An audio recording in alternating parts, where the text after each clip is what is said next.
Bismillah Rahman Rahim. Chairman Nikkei Corporation, Excellencies, distinguished guests, ladies and gentlemen.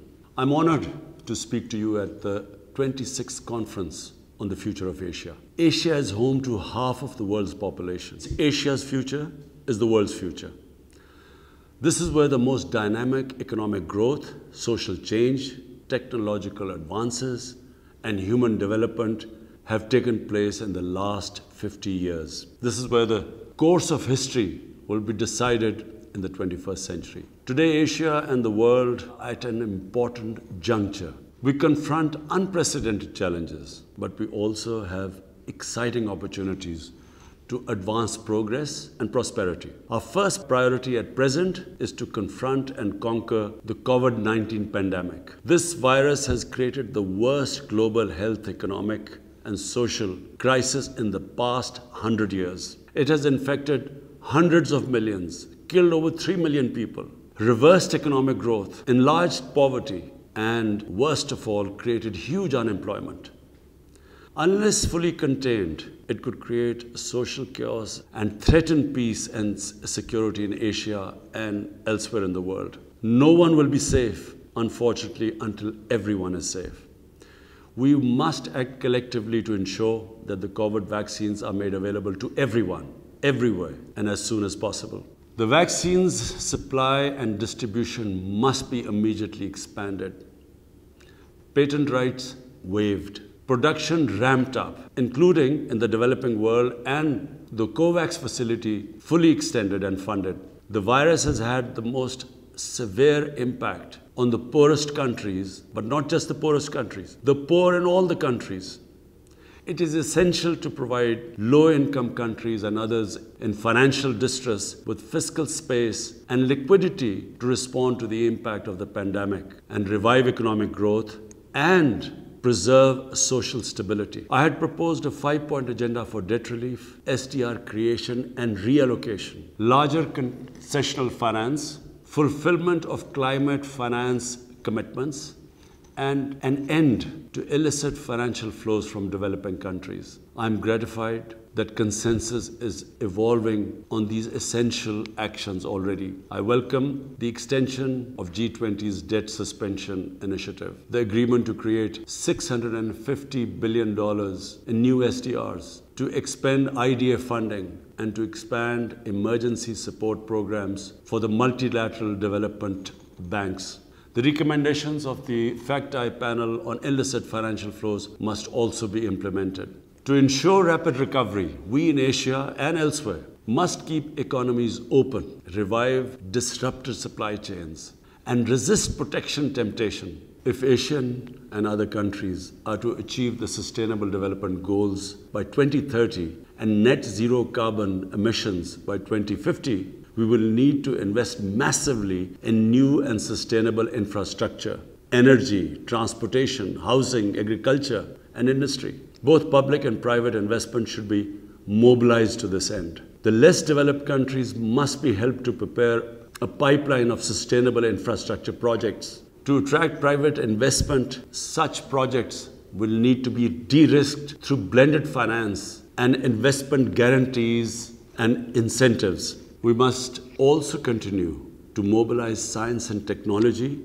to accelerate sustainable growth through targeted research on innovations and applications required to advance the sustainable development and environmental goals. The rapid digitalization of economies is essential to ensure dynamic growth.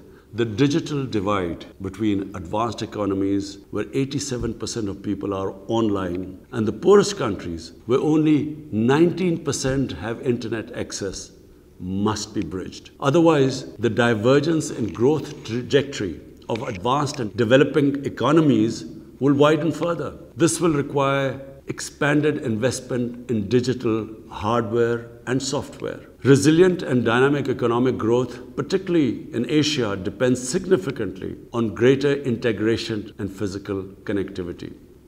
China's Belt and Road Initiative provides the important pathway to such regional integration across the Asia-Pacific region and beyond. We welcome proposals from Japan and others to support and finance quality infrastructure in Asia and elsewhere. The China-Pakistan Economic Corridor is a flagship project of the Belt and Road Initiative. It has generated economic activity, employment, and will enhance bilateral and regional trade. Pakistan has invited all friendly countries to join in investing in the several economic industrial zones being established under the CPEC umbrella. Pakistan looks towards serving as a geo-economic hub connecting the economies of Central Asia, South Asia, West Asia, and beyond.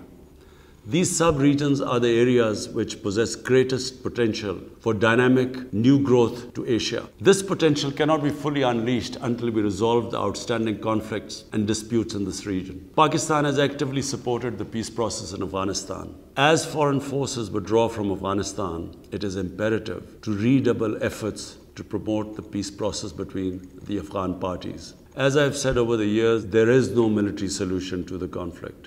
Pakistan hopes that the violence will be sharply reduced and the Afghan parties will engage constructively to secure an inclusive, broad-based and comprehensive political settlement. Pakistan desires peaceful, cooperative relations with all its neighbors, including India. But India must stop the human rights violations in occupied Jammu and Kashmir and revisit the unilateral measures it took on 5th August 2019. It is essential that an enabling environment is created for dialogue to peacefully resolve the Jammu and Kashmir dispute in accordance with the United Nations Security Council resolutions and the wishes of the people of Kashmir. We hope that the other threats to peace and security in Asia will also be resolved. The situation in Palestine remains a matter of deep concern to everyone. The international community must take urgent actions to stop the Israeli attacks against Palestinians, prevent the desecration of holy places, especially Al-Aqsa Mosque, and facilitate a just and lasting solution in line with the relevant United Nations resolutions and the two-state vision. Finally, we consider it vital to avoid great power rivalry and tensions in the Asia-Pacific.